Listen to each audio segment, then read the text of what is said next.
بسم اللہ الرحمن الرحیم۔ حضرت انس بن مالک رضی اللہ تعالیٰ عنہ فرماتے ہیں کہ ایک مرتبہ ہم نے نبی کریم صلی اللہ علیہ وسلم کی خدمت میں بیٹھے ہوئے تھے کہ آپ صلی اللہ علیہ وسلم نے فرمایا، ابھی تمہارے پاس ایک جنتی شخص آنے والا ہے۔ چنانچہ ایک انصاری صحابی اس حالت میں تشریف لائے کہ وہ وضو کا پانی ان کی داڑھی سے ٹپک رہا تھا اور انہوں نے اپنے جوتے بائیں ہاتھ میں اٹھا رکھے تھے۔ دوسرے دن بھی آپ صلی اللہ علیہ وسلم نے یہی فرمایا، ابھی تمہارے پاس ایک جنتی شخص آنے والا ہے۔ وہ شخص اسی طرح تشریف لائے، وضو کا پانی ان کی داڑھی سے ٹپک رہا تھا اور انہوں نے اپنے جوتے بائیں ہاتھ میں اٹھا رکھے تھے۔ تیسرے دن بھی آپ صلی اللہ علیہ وسلم نے یہی فرمایا، ابھی تمہارے پاس ایک جنتی شخص آنے والا ہے۔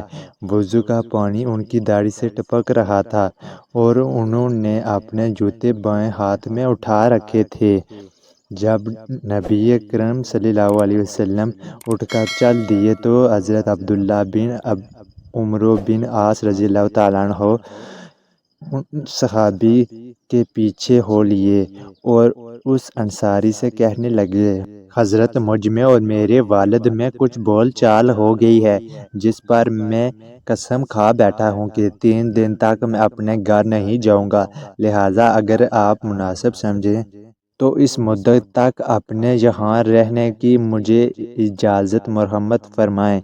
انصاری صحابی نے جواب دیا، ٹھیک ہے۔ حضرت انس فرماتے ہیں کہ عبداللہ بن عمرو کا بیان ہے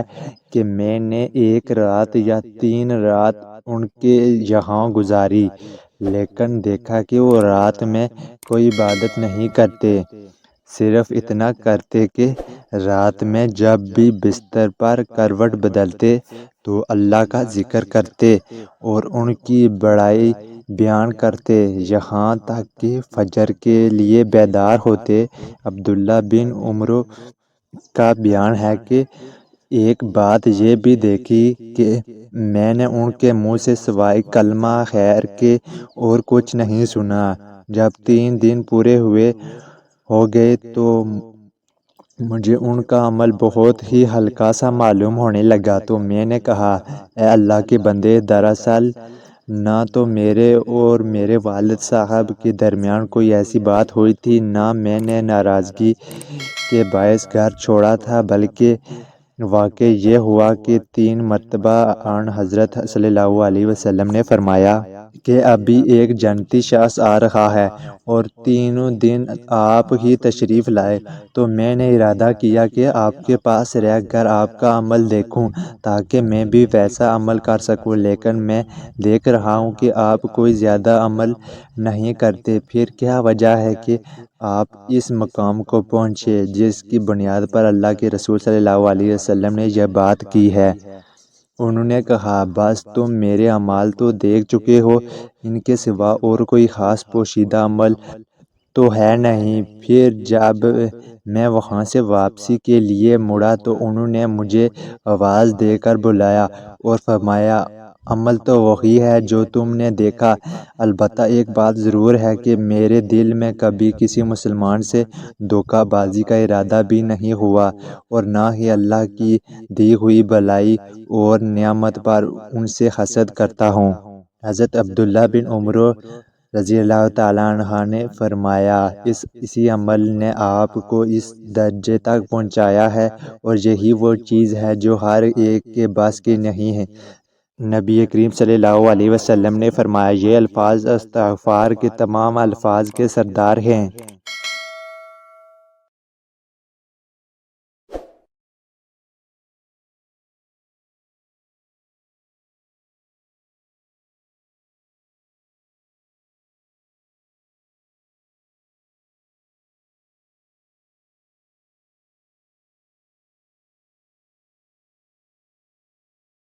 جس شخص نے اس دعا کے الفاظ پر یقین رکھتے ہوئے